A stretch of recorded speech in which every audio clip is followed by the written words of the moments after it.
నమస్తే, welcome to our channel. నేను మీ పద్మావతి. ఈ రోజు మనతో పాటు ప్రముఖ ఆధ్యాత్మికవేత్త మరియు సూర్య ఉపాసకులు విక్రమాదిత్య గారు ఉన్నారు. నమస్కారం గురువు గారు. సూర్యోస్మి తల్లి. గురువు గారు, నల్ల చీమలు ఇంట్లో మనకి ఎప్పుడు ఏదో ఒక మూలన ఏదో ఒక రూపంలో దర్శనం అనేది ఇస్తాయి. లైక్ చీమలు పుట్టల కిందో, లేకుంటే చీమలు గోడంట నడుస్తూనో, ఎక్కడో ఒక సమయంలో మనకి కనిపిస్తూనే ఉంటాయి. అయితే ఇవి ఇలా మన ఇంటిలో సంచరిస్తున్నాయి అంటే లక్ష్మీదేవి మన ఇంటికి రాబోతుంది అని కొంతమంది చెప్తున్నారు. ఇది వాస్తవమే అంటారా? నల్ల చీమలకి లక్ష్మీదేవికి ఉన్న కనెక్షన్ ఏంటండి? దేవాలయాల్లో రావి చెట్ల దగ్గర చీమలు కనిపిస్తాయి. అవును, కొన్ని దేవాలయాలు ఉన్నాయి, చీమలు అక్కడ బాగా తిరుగుతూ ఉంటాయి. గుళ్ళలో దేవుడి దగ్గర కూడా తిరుగుతుంటాయి, మనం పెట్టే ప్రసాదం అయితే తింటూ ఉంటాయి. పాపం ఆ దేవాలయాలు ధూపదీప నైవేద్యాలకు కూడా నోచుకోని స్థితిలో ఉన్నాయి. ఎందుకంటావు? నల్ల చీమలు కనిపిస్తే లక్ష్మీకి ప్రతీక కదమ్మా. ఆ దేవాలయాలలో పౌరోహిత్యం చేసేటువంటి పంతుళ్ళకి జీతాలు లేవు, అక్కడ దీపం వెలిగించడానికి నూనె లేదు, స్వామికి చేయడానికి కైంకర్యానికి డబ్బు లేదు, చీమలు చాలా ఉన్నాయి. లక్ష్మీప్రదం అయితే మరి అక్కడ లక్ష్మి ఏమైంది? ఎవరిని వచ్చి పట్టుకుపోతున్నారా నల్ల చీమలు పెట్టే లక్ష్మిని? అంటే ఇది అవాస్తవం. అంటే దానికి ఒక కారణం ఉంది, చెప్తాను. అంటే చీమలు నల్లగా ఉంటాయి, ఎర్ర చీమలు ఉంటాయి, అవును, అలాగే గొబ్బి చీమలు ఉంటాయి. చీమలు చాలా రకాలు. మనకి 84 లక్షల జీవరాశులు, ఇది కూడా ఒక జీవరాశి. మనం చేస్తున్నటువంటి అనుదిన ధర్మాలలో మనం పంచోపచార పూజతో పాటు మనం పశుపక్షాదులకి చేసేటువంటి పూజ ఉంటుంది, యజ్ఞం, పంచయజ్ఞం అంటారు దాన్ని.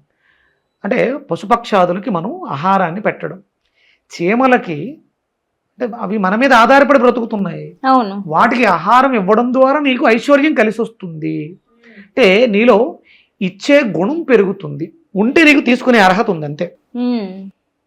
మన చుట్టూ ఉండేటువంటి జీవకోటిలో వాటికి నువ్వు ఆహారాన్ని ఇచ్చే మనసు నీకు ఉంటే ఏదో ఒక రోజు నువ్వు చేసిన ప్రతిదానికి ప్రతిఫలాన్ని పొందే అర్హత ఉంది అని చెప్పడం కోసం ఇది ఒక సంకేతం మాత్రమే.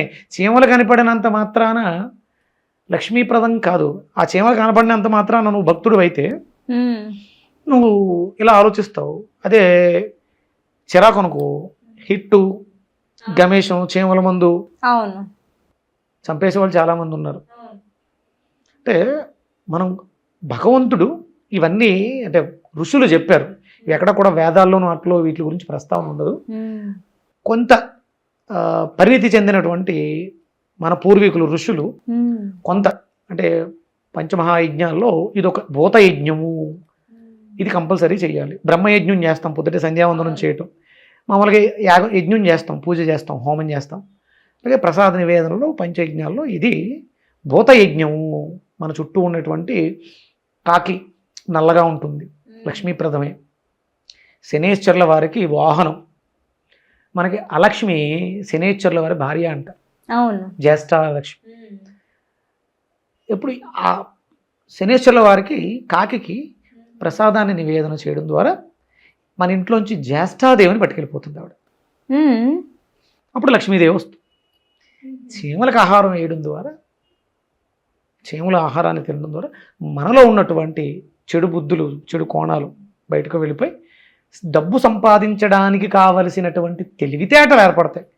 లక్ష్మీదేవి వచ్చి కూర్చోదు ఇక. అంటే లక్ష్మీ కోసమే అనుకుంటే నీ దగ్గర విష్ణుమూర్తి ఉంటే తప్ప లక్ష్మి వచ్చి కూర్చోదు. ఒకవేళ వచ్చినా వెళ్ళిపోతుంది. విష్ణు అంటే ఏంటి కారణం, అర్థం? లక్ష్మీదేవి భర్త కాబట్టి భర్త ఉన్న చోట భార్య ఉంటుంది అని అంటారు. ఇది ఒక కథనాల్లో కూడా ఉంది. 100% శేషపాన్పుపై ఆయన పవలించుంటే లక్ష్మీదేవి ఆయన పాదాలు నొత్తుతూ ఉంటుంది. లక్ష్మీదేవి మీ ఇంట్లో స్థిర నివాసం ఉండాలంటే మీ దగ్గర ఒక ఆదిశేషుడి యొక్క పాన్పు, దాని మీద నిద్రిస్తున్నటువంటి శ్రీ మహావిష్ణువు అంటే ఒక బొమ్మ పెట్టేసుకుంటూ వచ్చేస్తుంది. విష్ణుమూర్తి అంటే ప్రేమతత్వం, ప్రేమ, హృదయము. విష్ణువు వ్యాప్తి. మన దగ్గర ఉన్న ఏది కూడా వ్యాప్తి చెందదు. మనం చెప్పే మంచి మాట, మంచి పలకరింపు, మంచి ప్రేమ.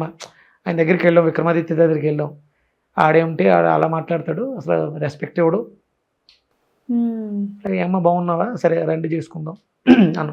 నువ్వు వెళ్ళి చెప్పుకుంటావు కదా, ఆయన దగ్గరికి వెళ్తే బాగా రిసీవ్ చేసుకున్నారు. కనీసం మంచినీళ్ళు కూడా ఇవ్వలేదు, ఇచ్చారు, డ్రింక్ ఇచ్చారు, మజ్జిగ ఇచ్చారు, ఇలా మాట్లాడుకుంటాం కదా. అవును.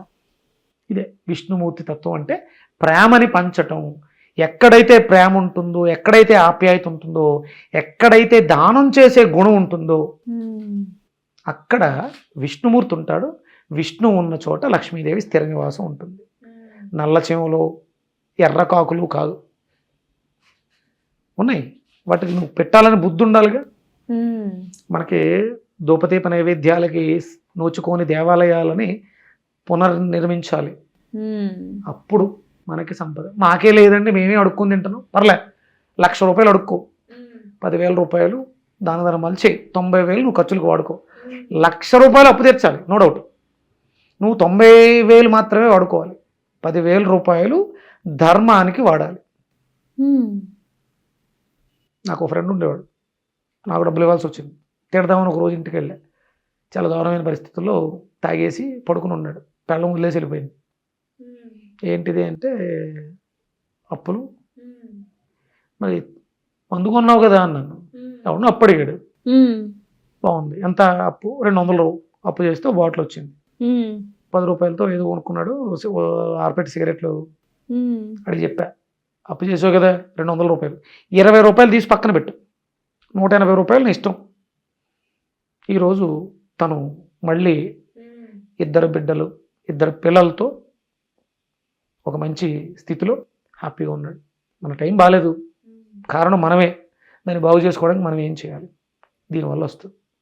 అందుకని లక్ష్మీదేవి స్థిర నివాసం ఉండాలంటే కనిపిస్తున్నటువంటి చీమలకి, అంటే మనం భూతయజ్ఞం కింద కాకులకి కుక్కలకి ఆహారాన్ని ఇవ్వడం ద్వారా లక్ష్మీదేవి మనకు వస్తుంది. చీమలు ఇంట్లో ఉండడం వల్ల లాభాలు ఉన్నా అవి లోపల ఉన్నటువంటి మట్టిని దొలిచేస్తూ ఉంటాయి. అవును, అది ప్రమాదమే. దానివల్ల మనకి వాటర్ ప్రాబ్లం, అంటే నెరల్లోకి వాటర్ వెళ్ళిపోవడం, ఆ కన్నాలు పెద్దవి అయిపోతే ఈ తేళ్ళు జెర్లు చేరటం ఇలాంటివి ఉంటాయి. అందుకని అవి తయారై వచ్చి పెరిగి ఇబ్బంది పెట్టి కన్నా ముందే మనం కొంచెం జాగ్రత్త పడి ఆ కన్నాలను మూసుకోవటం, కన్నాలు అవి లేకుండా చూడటం. ఎక్కడైనా దేవాలయాల దగ్గరలో ఉన్నటువంటి చీమలకి పంచదార కానీ బెల్లం, పంచదార వేయొద్దు, పంచదార వాడొద్దు, పంచదార చీమలకి వేయొద్దు.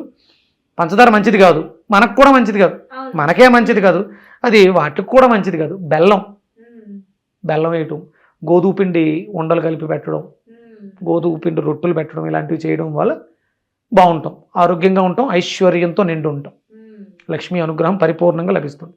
నిజంగా గురుగారు చాలా చక్కగా వివరించారు. ఈ చీమల విషయంలో ఏదైతే మనకి ఇంతవరకు ఉన్నాయో అపోహలు, వాస్తవంగా ప్రజెంట్ ఏవైతే ప్రతిదీ మనం వింటున్నామో అదంతా కూడా ఒక రకంగా గురువులు చెప్పింది కూడా, వాళ్ళు చెప్పిన ఉద్దేశం ఇది భూతయజ్ఞం కోసం చెప్పారు వాళ్ళంతా. సో అట్లా ఇది కూడా ఒక మంచి మార్గమే కాబట్టి ఇలాగైనా చూస్తే వాటిని కూడా బతకనిస్తారని చెప్పారు అనుకోవచ్చు ఇలా కూడాను. బట్ ఏదేమైనప్పటికీ ఒక బెస్ట్ ఎగ్జాంపుల్ అయితే ఇచ్చారు దానికోసం. నిజంగా ఇప్పుడు పుట్టలో పాము ఉంటే పాలు పట్టుకెళ్ళి పెడతాం, అది ఇంట్లోకి వస్తే చంపేస్తాం. అవును, అంతే. ఏదైనా సరే ఎక్కడ ఉండాల్సింది అక్కడ ఉండాలంటారు. అంటే మనం ఉండాల్సిన చోట్ల ఏం కాబట్టి అవి మన మీద ఇబ్బంది పెడుతున్నాయి అంతే. నిజంగా గురుగారు చాలా సింపుల్ గా ఎక్స్ప్లెయిన్ చేశారు. ధన్యవాదాలు. సూర్యసుందరి.